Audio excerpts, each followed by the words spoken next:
नमस्कार, आप देख रहे हैं द न्यूज बर्ड और मैं हूं आपके साथ पूजा। खबरों पर जाने से पहले एक नजर डालते हैं टॉप हेडलाइंस पर। रॉन्ग साइड से आए ट्रेलर ने मारी बस को टक्कर, 1 दर्जन से अधिक यात्री घायल। एमजीएम अस्पताल में पेपर स्प्रे की बोतल फटी, खांसी व आंखों में जलन की शिकायत। केंद्रीय श्रम संगठनों ने निकाला जुलूस, 18 सूत्रीय ज्ञापन सौंपा। नारी शिक्षा संकल्प के तहत मासिक निःशुल्क शिविर का आयोजन। तो ये थी हेडलाइंस और खबरें विस्तार से। जोधपुर नागौर हाईवे पर मंगलवार दोपहर एक रोडवेज बस और गलत दिशा में आए ट्रेलर की भिड़ंत हो गई। इस हादसे में करीब 1 दर्जन से ज्यादा लोग घायल हो गए। इन्हें जोधपुर के एमजीएम अस्पताल में भर्ती कराया गया। यहाँ 3 की हालत नाजुक बताई जा रही है। करवड़ पुलिस ने बताया कि मंगलवार दोपहर नागौर डिपो की रोडवेज बस नागौर से जोधपुर की तरफ आ रही थी। यह बस जोधपुर नागौर हाईवे पर गंगाराम प्याऊ इलाके में पहुंची, तब सामने से रोंग साइड से आए एक ट्रेलर की बस से भिड़ंत हो गई। इससे बस में यात्रियों की चीखें गूंजने लगी। आसपास लोग तत्काल ही उधर दौड़े और बस में सवार यात्रियों को मशक्कत कर बाहर निकाला। बाद में इन्हें एम्बुलेंस व अन्य गाड़ियों से मथुरादास माथुर अस्पताल भेजा गया। हादसे की जानकारी मिलने पर डीसीपी आलोक श्रीवास्तव के निर्देशन में एडीसीपी वीरेंद्र सिंह सहित अन्य अधिकारी भी मौके पर पहुंचे और क्रेन बुलवाकर दोनों क्षतिग्रस्त वाहनों को हाईवे से हटवाकर यातायात सुचारू कराया। पुलिस की प्रारंभिक जांच में सामने आया कि ट्रेलर गलत दिशा में आ रहा था। हादसे की पूर्व सूचना के चलते एमजीएम अधीक्षक डॉक्टर विकास राजपुरोहित सहित अन्य डॉक्टर्स की टीम ट्रोमा सेंटर में तैयार रही। इसके बाद यहाँ लाए गए घायलों को तत्काल ही उपचार देना शुरू किया गया। तो एकदम धक्का लगा, एकदम कुछ पता भी नहीं चला, एकदम हम घबरा गए, सहम गए। और फिर कुछ होश आया तो देखा कि बस का पूरा आगे का जो भाग है और एक ट्रक है चकनाचूर हो चुकी है। और मेरे भी हाथ से मोबाइल वगैरह सब छिन गया था और मैं तो अपनी बीवी और बच्चों के पीछे लगा हुआ था, उनको सेव कैसे किया जाए। इसके चक्कर में मेरी भी हाथ फ्रैक्चर हुआ और लगी है। इस मेरी वाइफ की भी लगी और बच्ची की भी लगी है। और इसके अंदर करीब करीब 5-10 जो जो बस में काफी जने घायल भी हुए। 5-10 ऐसे रहे होंगे जिनके कुछ लगी नहीं, बाकी सबके थोड़ा बहुत लगा, किसी के ज्यादा लगा। और 3 व्यक्ति तो वहीं पर ऑन स्पॉट ही खत्म हो गए। आपकी वाइफ की बच्ची की स्थिति कैसी है? ठीक है, उनकी खतरे से बाहर है वो। जोधपुर के मथुरादास माथुर अस्पताल की न्यू डायग्नोस्टिक विंग में मंगलवार दोपहर उस वक्त एक बार की अफरा तफरी मच गई जब यहां किसी के पास रखी पेपर स्प्रे की बोतल में अचानक ही विस्फोट हो गया। हल्के धमाके के साथ इससे निकली गैस से लोगों की आंखों में जलन और खांसी होने लगी तो लोग बाहर की ओर भागे। गनीमत रही कि हादसे में कोई हताहत नहीं हुआ। जानकारी के अनुसार एमजीएम अस्पताल परिसर में ट्रोमा सेंटर से कुछ दूरी पर स्थित न्यू डायग्नोस्टिक विंग में रोजाना की तरह मंगलवार दोपहर के समय भी मरीजों व परिजनों की आवाजाही चल रही थी। उस दौरान अचानक ही यहाँ हल्के विस्फोट से सभी लोग चौंक गए। कोई कुछ समझ पाता तब तक यहाँ गैस फैल गई और उससे लोगों की आंखों में जलन और खांसी होने लगी। इस पर लोग बाहर की ओर भागे। बाद में पता चला कि किसी व्यक्ति के पास पेपर स्प्रे रखा था और उसी में अचानक विस्फोट होने से यह स्थिति बनी। इसकी जानकारी मिलने पर एमडीएच अधीक्षक डॉक्टर विकास राजपुरोहित सहित अन्य अधिकारी भी पहुंचे। यहाँ प्रारंभिक छानबीन में पता चला कि अमूमन महिलाओं व युवतियों द्वारा सेल्फ डिफेंस के लिए अपने पास रखी जाने वाली पेपर स्प्रे की बोतल थी, जो एक युवती के हाथ से नीचे गिरते ही फट गई। लेकिन घटना के बाद वो गुपचुप ही वहां से निकल गई। गनीमत रही कि घटना से किसी को कोई नुकसान नहीं पहुंचा।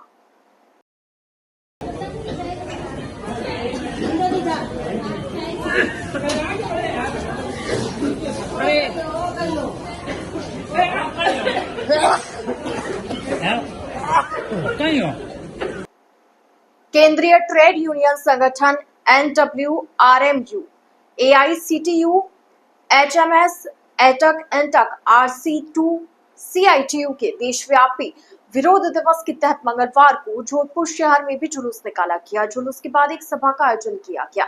साथ ही श्रमिक समस्याओं के समाधानों को लेकर 18 सूत्रीय ज्ञापन सौंपा गया। अब केंद्रीय संयुक्त श्रमिक संगठन के संयोजक मनोज कुमार परिहार ने बताया कि सभी केंद्रीय श्रम संगठन व उनसे जुड़े अन्य संगठन के कार्यकर्ता व पदाधिकारी आज सुबह रेलवे स्टेशन रोड स्थित नॉर्थ वेस्टर्न रेलवे एम्प्लॉइज कार्यालय पर एकत्रित हुए। यहां से जुलूस आरंभ हुआ जो रेलवे स्टेशन पूरी तिराहा होता हुआ पुनः north western railway employees union कार्यालय पर पहुंचकर संपन्न हुआ। यहाँ एक सभा का आयोजन किया गया। सभा में वक्ताओं ने कहा कि श्रमिक कर्मचारियों की ज्वलंत समस्याओं, श्रम कानूनों में श्रमिक विरोधी संशोधनों को श्रमिक हित में तुरंत प्रभाव से वापस लिया जाकर चारों लेबर कोड को तुरंत प्रभाव से रद्द किया जाए, न्यूनतम वेतन 26,000 रुपए प्रति माह तक किया जाए तथा श्रम कानूनों की पालना संस्थाओं से सुनिश्चित की जाए। इस दौरान श्रमिक समस्याओं के समाधान हेतु मनोज परिहार, गोपी किशन, महेंद्र व्यास, मंडल दत्त जोशी, द्वारकेश व्यास सहित प्रतिनिधि मंडल ने जिला कलेक्टर को ज्ञापन भी सौंपा।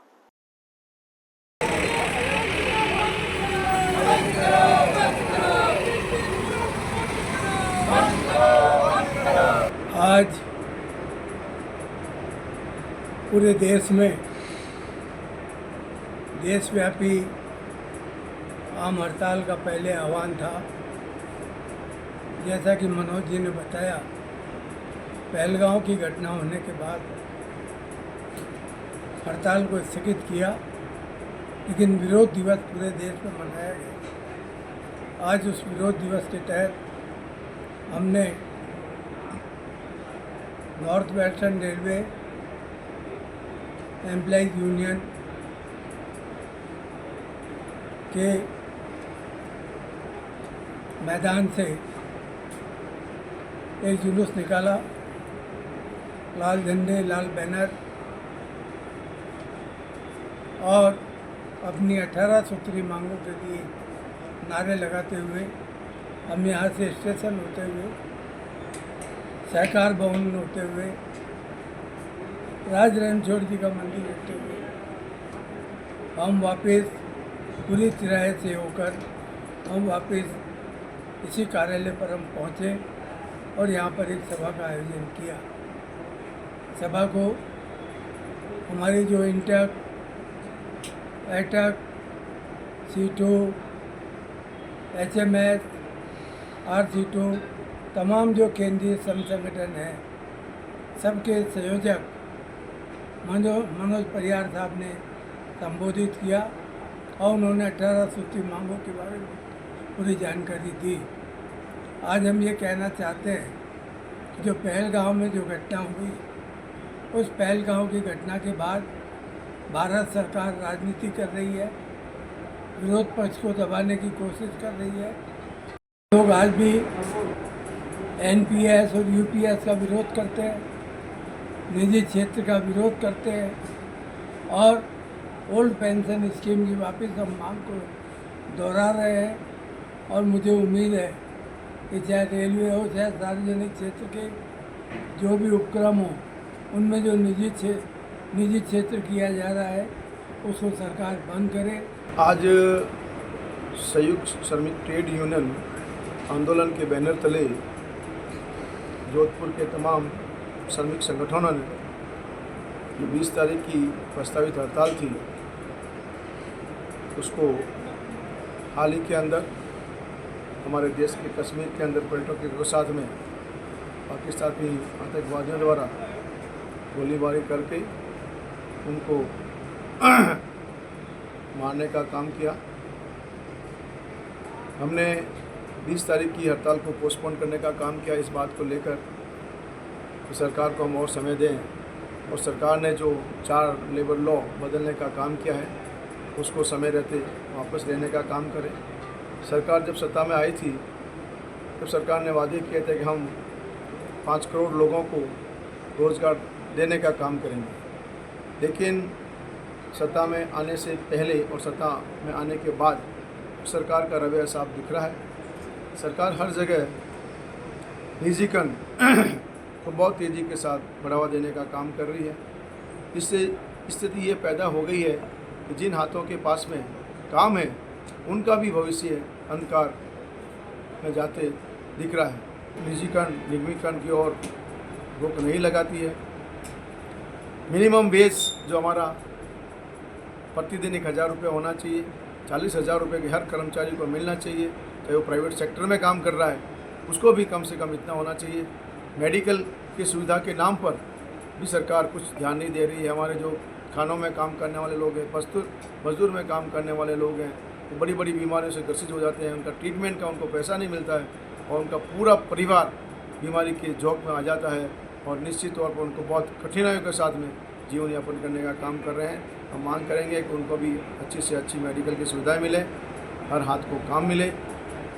और देश के अंदर जो भी देखने को मिल रहा है, सरकार जातिवाद के नाम पर भाई भाई को लड़ने का काम कर रही है, ये भी हमारे विकसित देश के लिए ठीक नहीं है।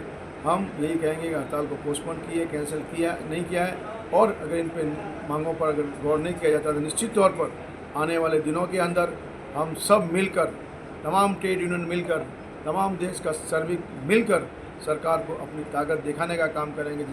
जोधपुर में सीआईडी की विस्फोटक पदार्थ खोजी मादा डॉग जूली को मंगलवार को राजकीय सम्मान के साथ अंतिम विदाई दी गई। पुलिस लाइन डॉग कैनल में हुए अंतिम संस्कार से पहले जूली को गार्ड ऑफ ऑनर दिया गया। इस दौरान DIG CID zone Jodhpur doctor Ajay Singh Rathore सहित अन्य पुलिस अधिकारी और कर्मचारी मौजूद रहे। सीआईडी इंस्पेक्टर नरेंद्र पालीवाल के अनुसार जूली ने अपनी सेवा के दौरान करीब 1000 से अधिक वीआईपी विजिट में सुरक्षा टीम का हिस्सा लिया।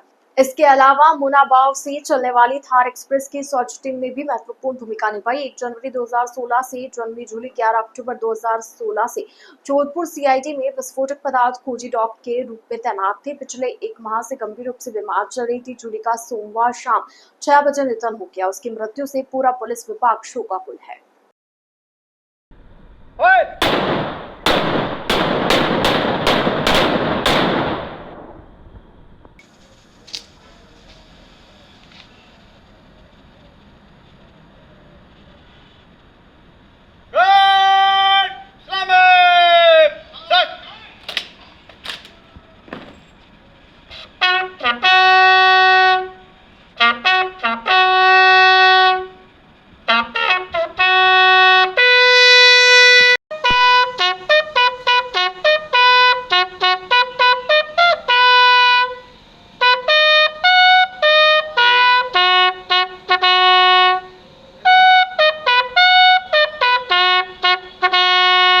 एक्चुअली कहीं इक्विपमेंट्स हैं हमारे पास एक्सप्लोसिव के लिए, लेकिन डॉग का जो सक्सेस रेट है वो 91% अलोन डॉग। इक्विपमेंट्स की अपनी लिमिटेशंस है, लेकिन डॉग का ये है कि डॉग की सूंघने की क्षमता 200 टाइम मोर देन ह्यूमन। तो ये हमारा बिल्कुल पद चिन्ह करती थी, मतलब कोई भी मुसीबत आए तो ये अपने जान पर खेल के, हम तो सेकेंडरी है, प्राइमरी यही सर्च करती थी। और इसने बहुत वीआईपी ड्यूटियाँ की। और इसकी आप चातुर्यता बताएं कि अगर व्हीकल्स के हम ट्रायल के दौरान जो ट्रेनिंग देते हैं, व्हीकल्स के नीचे अगर कोई भी एक्सप्लोसिव डिवाइस छुपाते, ये उसके अंदर नीचे बिल्कुल क्रॉलिंग करके चली जाती और वो बिल्कुल ट्रेस करती, 100% ट्रेस करती। इसका जो रिकॉर्ड रहा एक्सप्लोसिव के मामले में कभी भी फॉल्स नहीं रहा, 100% उसने, मतलब अचीवमेंट इसका 100% है। 20 या 21 अप्रैल को, हाँ अप्रैल, ये इसकी लास्ट ड्यूटी थी। उसके बाद में अभी क्या हुआ सर, 15 तारीख को हमारे ये सीबी का तो डॉग के जमा, उसकी अचानक तबीयत ज़्यादा ख़राब हो गई तो हम इसको हॉस्पिटल लेके गए थे। 3 दिन हम इसको लेके ट्रीटमेंट करवा रहे थे। फिर उस डॉग ने 17 तारीख को अपने प्राण त्याग दिए। 17 तारीख को इसको हमने सुबह 6 बजे कैनल आउट किया। कैनल आउट करने के बाद में ये करीबन 1.5-2 घंटे तक राजी खुशी घूम रही थी। उसके बाद अचानक इसके सांस की प्रॉब्लम हो, मतलब जैसे दमे की शिकायत होती है वैसे खींच के सांस लेते। तुरंत हमने गाड़ी अवेलेबल करवा के हॉस्पिटल लेके गए, पशु चिकित्सा डॉक्टरों को चेकअप करवाने के बाद इसका ट्रीटमेंट चालू किया। 3 दिन इसका मतलब ये ट्रीटमेंट चला है। कल शाम को 6 बजे इसने मेरे ही हाथों में इसने अपने प्राण त्यागे। परिचय बता दो। मेरा नाम हरिराम चौधरी है, नागौर डिस्ट्रिक्ट का रहने वाला। यहाँ डॉग स्क्वाड जोन जोधपुर में कार्यरत। हमारे सीआईडी जोन जोधपुर में स्नीफर डॉग है, इसका नाम हमारे जो 1 जनवरी 2016 को जन्म हुआ था और ये हमारे सीआईडी में 16 अक्टूबर 2016 को इसने सर्विस ज्वाइन की थी। और उसके बाद से लगातार ये हमारे वीआईपी विजिट में और हमारे पास जो भी बॉम्ब कॉल और बॉम्ब थ्रेट्स आती थी, इसने हमारी टीम के एक इम्पॉर्टेंट हिस्से के रूप में काम किया और इसने हमारी टीम को आगे रह के गाइड किया कि किस स्थान पर कौन सी संदिग्ध वस्तु है, कौन सा एक्सप्लोजिव डिवाइस वगैरह लगा हुआ है। जूली ने अपने इस लगभग 8 साल के कार्यकाल में, 8 साढ़े 8 साल के कार्यकाल में लगभग 1000 के आसपास वीआईपी और बड़े वीवीआईपी विजिट्स में एंटी सबोटा चेक टीम के साथ में रह के इसने काम किया। इसने जो जोधपुर से मुन्नाबाव थार एक्सप्रेस जाती थी, उसकी जो सर्च टीम थी उसका भी ये एक हिस्सा थी। इसके अलावा इसने पूरे राजस्थान में वीआईपी ड्यूटियाँ की है और हमारी टीम का एक इम्पोर्टेंट हिस्सा रही है और इसके निधन से हमारी टीम में बहुत दुख है। हम सभी लोग इसके प्रति संवेदना व्यक्त करते हैं। परिचय बता दें। जोधपुर शहर जिला कांग्रेस कमेटी ओबीसी विभाग के पदाधिकारियों ने विभिन्न मुद्दों को लेकर पूर्व मुख्यमंत्री अशोक गहलोत, प्रदेश कांग्रेस कमेटी के प्रदेश अध्यक्ष गोविंद सिंह डोटासरा, विधानसभा में नेता प्रतिपक्ष राजस्थान टीकाराम जूली, राजस्थान प्रदेश कांग्रेस कमेटी ओबीसी विभाग चेयरमैन हरसहाय यादव एवं एआईसीसी के नेशनल कोऑर्डिनेटर राजेंद्र सेन से मुलाकात की। जोधपुर शहर जिला कांग्रेस कमेटी ओबीसी विभाग के जिला अध्यक्ष नरेंद्र शर्मा और देहात जिला अध्यक्ष मोहन राम सांखला ने कांग्रेस नेताओं से ओबीसी वर्ग की सभी जातियों को राजनीतिक, आर्थिक एवं सामाजिक उत्थान को लेकर चर्चा की। जोधपुर जिला विधिक सेवा प्राधिकरण के अध्यक्ष जिला एवं सेशन न्यायाधीश जोधपुर महानगर अजय शर्मा ने राकेश रामावत के साथ मंगलवार को किशोर न्याय बोर्ड एवं राजकीय संप्रेषण व किशोर गृह का त्रैमासिक निरीक्षण किया। निरीक्षण के दौरान अध्यक्ष शर्मा ने इस गृह में आवासित बालकों के भोजन, चिकित्सा सुविधा, रहन सहन व अन्य आवश्यक सुविधाओं की जाँच पड़ताल करते हुए आवश्यक दिशा निर्देश भी प्रदान किए।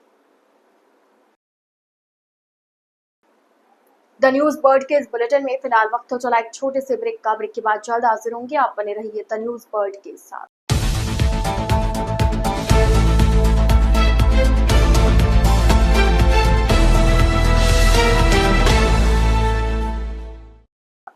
ब्रेक के बाद आपका स्वागत है। पावटा स्थित मेजर शैतान सिंह की समाधि पर पुष्प अर्पित व प्रतिमा पर माल्यार्पण कर 17 जून को रेजांगला यात्रा शुरू की जाएगी। एडवोकेट एनडी निम्बावत ने बताया कि यात्रा में 15 सदस्यीय दल शामिल है, जिसका नेतृत्व सावन सिंह रोहिल्ला कर रहे हैं। रोहिल्ला का सम्मान करते हुए यात्रा शुरू की जाएगी। यात्रा पावटा सर्कल से collectorate, railway station, Olympic road, Jalori gate से वापस महात्मा गांधी रोड होते हुए पावटा सर्कल पर पहुंचेगी, जहां से सभी यात्रियों को एस्कोर्ट करते हुए जोधपुर से लोग बावड़ी तक यात्रा के साथ चलेंगे। उसके बाद में यात्रा नागौर होते हुए झुंझुनू जाएगी। इस यात्रा का ब्लूप्रिंट विष्णुचंद्र प्रजापति ने तैयार किया है। शंभू सिंह मेड़तिया ने बताया कि मेजर शैतान सिंह की जयंती 1 दिसंबर तक स्कूल, कॉलेज तथा आम जनता के बीच 100 जागरूकता कार्यक्रम कर मनाई जाएगी, जिसमें रेजांगला युद्ध की विकट परिस्थितियों और वीर शहीदों के पराक्रम की वीर गाथा से आम जन को बताकर जागरूकता तथा राष्ट्रभक्ति का संचार किया जाएगा। यात्रा की सफलता के लिए आयोजन समिति का गठन किया गया है, जिसमें एडवोकेट एनडी निम्बावत, जगदीश यादव, शंभू सिंह मेड़तिया, विष्णुचंद्र प्रजापत, सूबेदार शेर सिंह, इंसाफ अली, द्वारकेश व्यास, नरेंद्र सिंह राठौड़, विजय शर्मा तथा MS जोधा रहेंगे। भारत माता की जय हो। वंदे मातरम, वंदे मातरम, वंदे मातरम। श्री पुष्टिकर श्री पुरोहित सूरजराज रूपादेवी स्मृति महिला महाविद्यालय के प्रेक्षागृह में सोमवार से नारी शिक्षा संकल्प के तहत मासिक निःशुल्क शिविर का आयोजन आरंभ हुआ। कार्यक्रम में मुख्य अतिथि के रूप में भाजपा खांडा फलसा के मंडल अध्यक्ष अरविंद पुरोहित एवं ई साइबरटेक के निदेशक विनोद व्यास मौजूद रहे। प्राचार्य प्रोफेसर के व्यास ने बताया कि प्रधानमंत्री योजना बेटी बचाओ बेटी पढ़ाओ योजना के तहत इस शिविर के माध्यम से छात्राओं को प्रशिक्षण के साथ साथ रोजगारोन्मुखी कोर्स करवाए जाएंगे, जिसमें इंग्लिश स्पोकन, संपूर्ण कंप्यूटर कोर्स, टेली स्टेनोग्राफी इत्यादि करवाए जाएंगे। उक्त शिविर में जोधपुर शहर के विभिन्न स्कूलों से कुल 255 छात्राओं ने आवेदन किया है। प्रत्येक कोर्स हेतु अनुभवी एवं प्रशिक्षित विषय विशेषज्ञों के द्वारा कक्षाएं ली जाएंगी। टेली प्रोग्राम का प्रशिक्षण देने हेतु नेहा सोलंकी अपनी सेवाएं देंगे। मुख्य अतिथि विनोद व्यास ने अपने उद्बोधन में कहा कि 1 माह तक चलने वाली शिविर में जो यात्राएं कंप्यूटर से संबंधित अलग अलग विधाओं में अध्ययनरत होंगी, वे लगातार प्रयासरत रहे ताकि उनके ज्ञानार्जन में वृद्धि होती रहे। अरविंद पुरोहित ने कहा कि उक्त शिविर में आईटी स्किल डेवलपमेंट प्रोग्राम चलाए जाएंगे। उससे शिविर में भाग लेने वाली सभी छात्राएं लाभान्वित होंगी। लड़की जो आगे रिसोर्सेज है वो भी पैदा करने की कोशिश कर रही है ये कॉलेज। तो मैं आपका धन्यवाद देना चाहता हूँ कि आपने इतना अच्छा प्लेटफॉर्म स्टूडेंट्स के लिए तैयार किया और आप सभी बहुत ही खुशकिस्मत हैं कि आप यहाँ तक पहुँचे।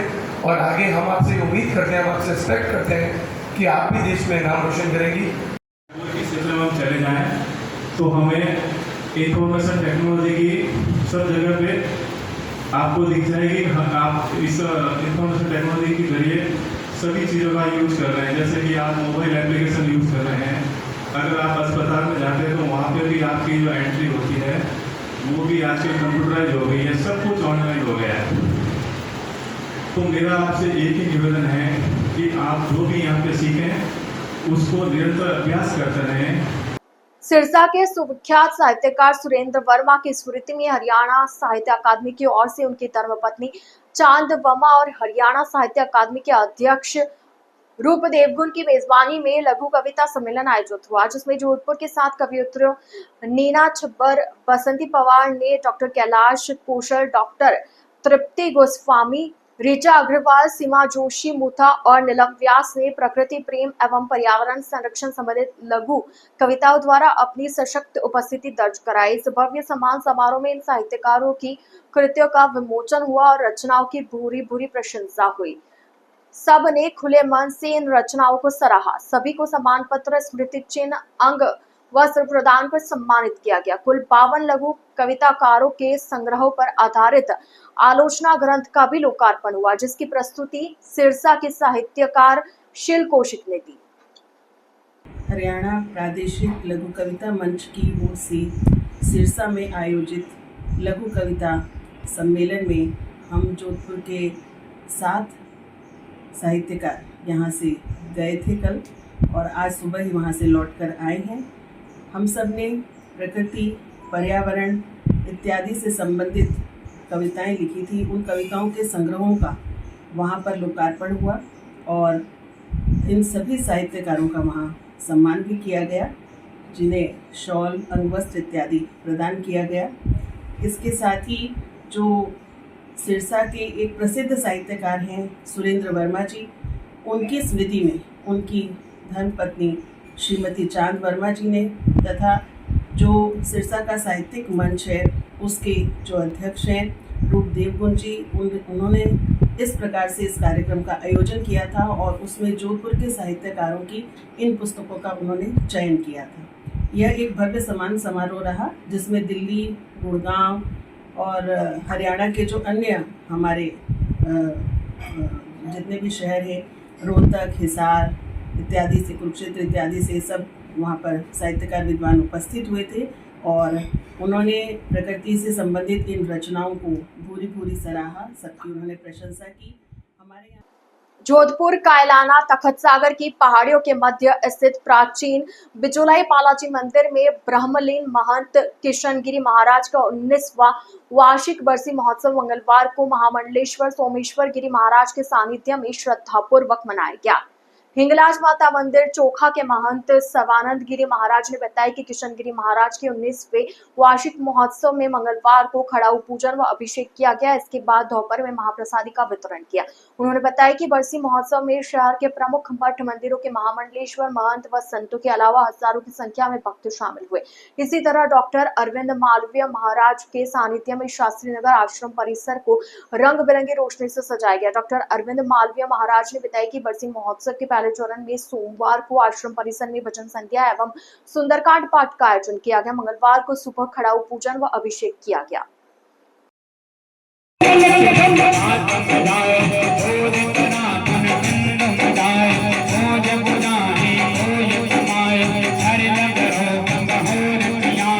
हर से भारत के चौथे स्तंभ के साथ मैं अपने गुरुदेव की बरसी महोत्सव के इस उत्सव में आप सभी लोग पधारे हुए हैं। ये हमारे लिए गर्वनीय बड़ा उत्कृष्ट विषय है और जीवन भर ये हमारे लिए ब्रह्मांड, हमारी शौहरत और हमारा ऐश्वर्य और हमारी जिंदगी हमारे गुरुदेव के चरणों में है।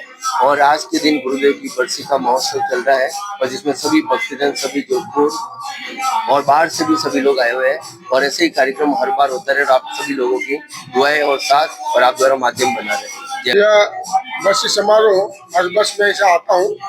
इससे पहले हमने मसूरिया में किया था, उससे पहले किया था। लगातार 4-5 साल से मैं आ रहा हूँ। हमारे आध्यात्मिक गुरु श्री अरविंद जी मालवीय जो ये कार्यक्रम कर रहे हैं, कृष्णा जी महाराज आनंद भक्त है, उनके ही प्रताप से आज जो कुछ भी कर रहे हैं उनके लिए कर रहे हैं और भव्य कार्यक्रम करते हैं। इनकी आस्था कृष्णाराम जी महाराज में रही है। मतलब मैं गुरुदेव से आह्वान करूंगा इनके फले फूले सभी सुझे। जोधपुर में भीषण गर्मी का असर सड़कों पर साफ तौर पर नजर आ रहा है। यहाँ दोपहर के समय सड़कों पर कर्फ्यू जैसा सन्नाटा दिखाई दे रहा है। मंगलवार को जोधपुर का अधिकतम तापमान 42.6 डिग्री तक जा पहुंचा, लेकिन एहसास 46 डिग्री जैसा हो रहा है। जोधपुर के स्थानीय लोग हो या बाहर से आए आमजन, हर कोई तीखी धूप से बचने के लिए अलग अलग पारंपरिक तरीकों से बचाव करते नजर आ रहे हैं। मौसम विभाग की माने तो अगले 2 दिन तक गर्मी से राहत मिलने की उम्मीद कम है। जोधपुर में बढ़ते तापमान को देखते हुए डॉक्टर्स भी आमजन से यथासंभव में रहने और मजबूरी में बाहर निकलने पर खुद के बचाव के इंतजाम करके ही निकलने के साथ अधिकाधिक पानी या लिक्विड पर जोर देने की अपील कर रहे हैं। द न्यूज बर्ड के इस बुलेटिन में फिलहाल के लिए इतना ही। आइए चलते चलते एक बार फिर नजर डालते हैं आज की टॉप हेडलाइंस पर। रॉन्ग साइड से आए ट्रेलर ने मारी बस को टक्कर, 1 दर्जन से अधिक यात्री घायल। एमडीएम अस्पताल में पेपर स्प्रे की बोतल फटी, खांसी व आंखों में जलन की शिकायत। केंद्रीय श्रम संगठनों ने निकाला जुलूस, 18 सूत्रीय ज्ञापन सौंपा। नारी शिक्षा संकल्प के तहत मासिक निःशुल्क शिविर का आयोजन। तो अब दीजिए इजाजत पूजा को और आप इसी तरह बने रहिए द न्यूज बर्ड के साथ। नमस्कार।